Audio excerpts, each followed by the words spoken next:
Assalamualaikum warahmatullahi wabarakatuh. Nama saya Jahrani Sanurfalah, NPM 055 dari kelompok 6 bersama teman-teman saya Syafan Afra Febriana NPM 033, Aisyah Kamila Putri NPM 035 dan Nuridayana Fadilah NPM 047 akan mempresentasikan atau menjelaskan mengenai etnomedisin 2. Yang pertama ada penjelasan etnomedisin di Indonesia.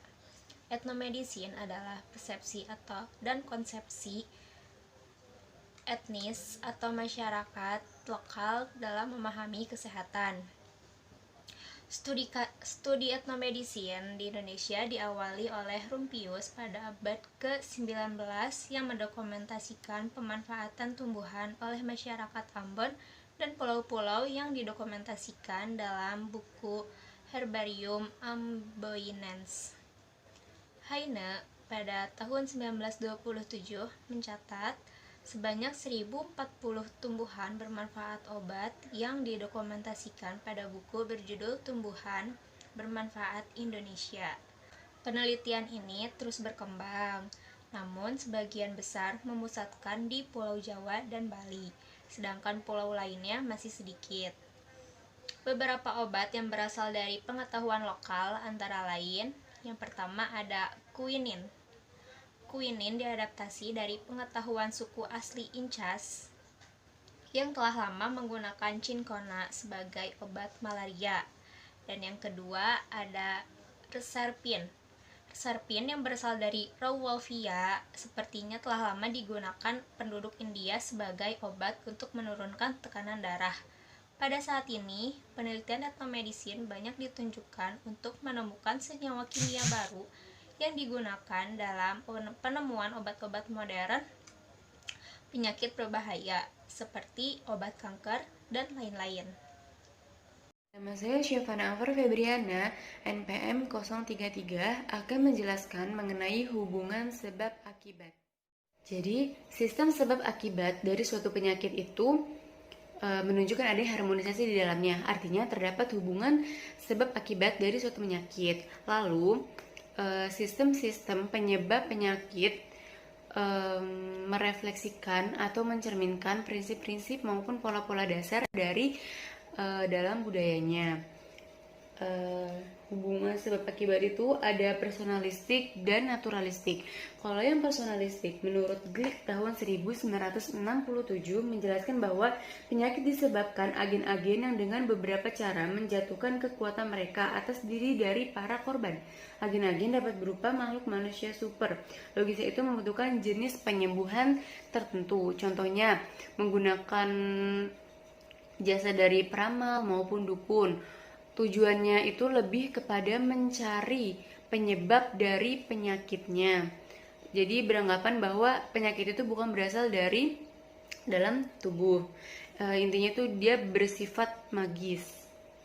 Kalau yang konsep kausalitas naturalistik ini menjelaskan tentang penyakit dalam istilah-istilah sistemik yang bukan pribadi. Jadi sehat itu terjadi karena adanya keseimbangan di dalam tubuh sesuai dengan usia dan kondisi individu dalam lingkungan alamiah dan lingkungan sosialnya. Ini memerlukan jenis penyembuhan lain, yaitu seperti tabib ataupun ahli ramuan yang dapat meresepkan obat-obat. Jadi perbedaan di antara keduanya yaitu kalau yang naturalistik itu pertama dia penyakitnya itu berasal dari dalam tubuh ataupun terjadinya ketidakseimbangan unsur-unsur yang terdapat di dalam tubuh. Kedua, pengobatannya itu dia melalui tabib ataupun ahli-ahli yang dapat meresepkan obat. Biasanya pengobatannya itu menggunakan tumbuhan, hewan maupun gabungan dari keduanya. Tapi kalau yang personalistik itu dia penyakitnya bukan berasal dari tubuh, melainkan masih mencari penyebab dari penyakit tersebut. Lalu penyembuhannya itu biasanya banyak digunakan pengobatan dengan ritual dan magis. Selanjutnya adalah unsur-unsur emosional dalam teori penyebab. Kebanyakan orang percaya bahwa pengalaman-pengalaman emosional seperti rasa iri, rasa takut, rasa sedih, rasa malu itu dapat menyebabkan penyakit. Hal ini tidaklah tepat. Stroke yaitu penyakit yang didasari oleh ketakutan yang berasal dari Amerika Latin itu dianggap hanya merupakan angan-angan saja menurut para ahli. Di Meksiko, Amerika Tengah, kebanyakan penyakit sipil itu terjadi atau menyerang kepada anak-anak kecil yang sedang disapih. Menurut penduduk setempat, mereka berspekulasi bahwa penyakit ini disebabkan karena si anak yang merasa cemburu atau iri terhadap calon adiknya. Padahal menurut para dokter, hal ini sangatlah tidak benar. Penyakit itu disebabkan oleh si anak yang kekurangan protein karena dia kekurangan susu dari ibunya. Kemudian ada sebab-sebab personalitik seperti setan, roh jahat, atau dewa-dewa yang menurut kepercayaan mereka dapat menyebabkan penyakit. Para tabib Ayurveda adalah ilmu kesehatan di India. Mereka menangani gejala-gejala dan memulihkan humoral dengan menggunakan obat-obatan. Sebaliknya, menurut mereka, kemasukan oleh setan atau roh jahat itu harus dilakukan pengusiran atau bujukan yang dapat menghilangkan agen-agen penyakit tersebut. Hal ini mungkin terlihat sederhana, tapi keluar masuknya suatu roh atau setan di dalam tubuh itu juga dapat mempengaruhi keseimbangan humoral. Ada 3 humoral yang terganggu, yaitu yang pertama cairan lendir, yang kedua itu empedu, dan yang ketiga itu adalah gas atau angin yang berada dalam saluran pencernaan. Nah, sehingga gejala-gejala yang disebabkan oleh setan atau roh itu hampir serupa atau sama dengan gejala-gejala yang disebabkan oleh agen penyakit. Assalamualaikum warahmatullahi wabarakatuh. Nama saya Nuridaina Fadila, NPM 046. Saya di sini akan melanjutkan presentasi selanjutnya, yaitu jenis pelayanan kesehatan tradisional di Indonesia. Jenis pelayanan kesehatan tradisional di Indonesia ini ada 2, yaitu yang menggunakan ramuan dan yang menggunakan keterampilan. Yang menggunakan ramuan ini antara lain seperti jamu, gurah, homopati. Homopati ini semacam metode untuk penyembuhan gejala penyakit dengan dosis obat yang relatif sedikit. Sama halnya dengan jamu, namun yang membedakan adalah kekentalan kandungan obatnya.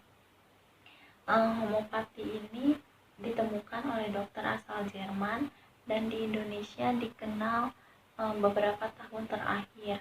Lalu selanjutnya ada aromaterapi, ada spa terapi, dan metode-metode lain yang menggunakan ramuan.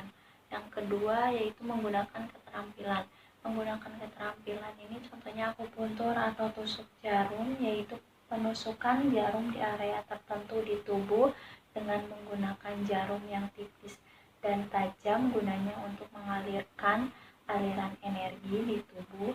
Yang kedua yaitu kiropraksi, yang dari bahasa Yunani yang artinya dikerjakan dengan tangan. Biasanya ini pada masalah-masalah tulang seperti tulang leher, tulang belakang, pinggang, dan lain-lain. Dan selanjutnya ada pijat urut, dukun bayi, bekam, dan lain-lain. Sekian presentasi dari kelompok 6. Assalamualaikum warahmatullahi wabarakatuh.